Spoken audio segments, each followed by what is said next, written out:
C'est ça, vous voulez qu'il y ait un équilibre, si on peut dire, entre l'aspect économique et l'aspect environnemental, et c'est ce que j'ai compris. Et j'ajouterais, c'est parce que c'est tripartite.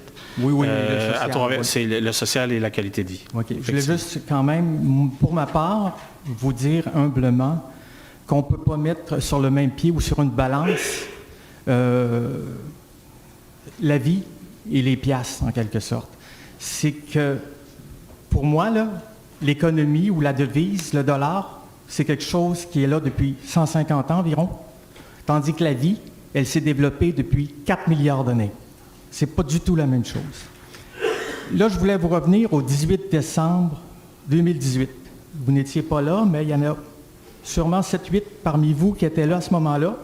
Vous avez voté à l'unanimité une résolution d'appui à la déclaration citoyenne d'urgence climatique, à laquelle j'ai contribué. Dans cette résolution, il est proposé et résolu, donc je lis ce que le Conseil a décidé, la Ville de Trois-Rivières reconnaisse que des transitions rapides et de grande envergure dans le domaine de l'aménagement du territoire, de l'énergie, de l'industrie, du bâtiment, du transport et de l'urbanisme sont nécessaires à court terme afin de limiter à 1,5 degrés Celsius le réchauffement planétaire. Déjà vous dire que le 1,5 degrés Celsius, selon les dernières études que j'ai consultées, dont celle de James Hansen, ça devrait arriver au plus tard en 2030, aussi bien dire demain. Sachant que le stockage de carbone se fait à Trois-Rivières via nos espaces végétalisés et surtout nos tourbières, comme l'indiquait avec à propos la professeure Michèle Garneau ce matin sur les ondes de Radio-Canada, sachant que ces puits de carbone à Trois-Rivières sont mal caractérisés en ce qui a trait à leur capacité de stockage. Il reste 1 minute. Eh bien, sachant que nos émissions de GES à Trois-Rivières sont insuffisamment connues et peu contrôlées, la question, c'est comment la Ville de Trois-Rivières peut-elle aller de l'avant avec le projet de drainage 4055, mais d'autres projets aussi, et respecter l'esprit de la déclaration d'urgence climatique?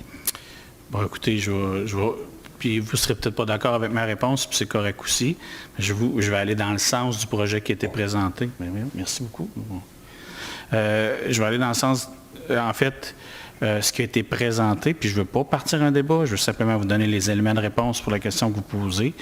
Eh bien, lorsqu'on parle de ce parc industriel-là, on parle de différentes modalités qui en font peut-être un parc différent des parcs standards ou des parcs d'une ancienne époque, notamment par une compensation vers le fonds éclore. On parle aussi, dans certains cas, d'une sélection d'industries qui vont s'en aller dans ce coin-là, qui vont être axées sur l'énergie verte. On parle aussi, parce que ça avait été parlé lors de la première discussion, la première présentation du projet, donc première mouture, si vous voulez, on avait mentionné que les compensations dues au premier certificat d'autorisation en environnement étaient peut-être insuffisantes, donc on vient compenser dans une certaine mesure en argent par les promoteurs ou les gens qui iront s'y installer. Maintenant, je ne veux pas partir de débat, puis je ne veux surtout pas à ce moment-ci dire d'accord, pas d'accord, c'est bien, c'est mal, mais ça répond, je pense, à votre question, à moins... J'aurais vraiment préféré une autre réponse, mais j'accepte votre réponse. Parfait. Puis, si vous allez voir, parce que je ne les ai peut-être pas tous... il manque certains éléments, là, assurément. Dominique, ou bien tu complètes, ou bien on pourrait vous inviter à aller les voir, je pense qu'ils sont bien. J'ai lu toute la documentation qui est sur le site de la Ville, j'ai tout lu. Donc, ce que j'ai dit, vous le connaissez déjà. Oui, tout à fait. Parfait.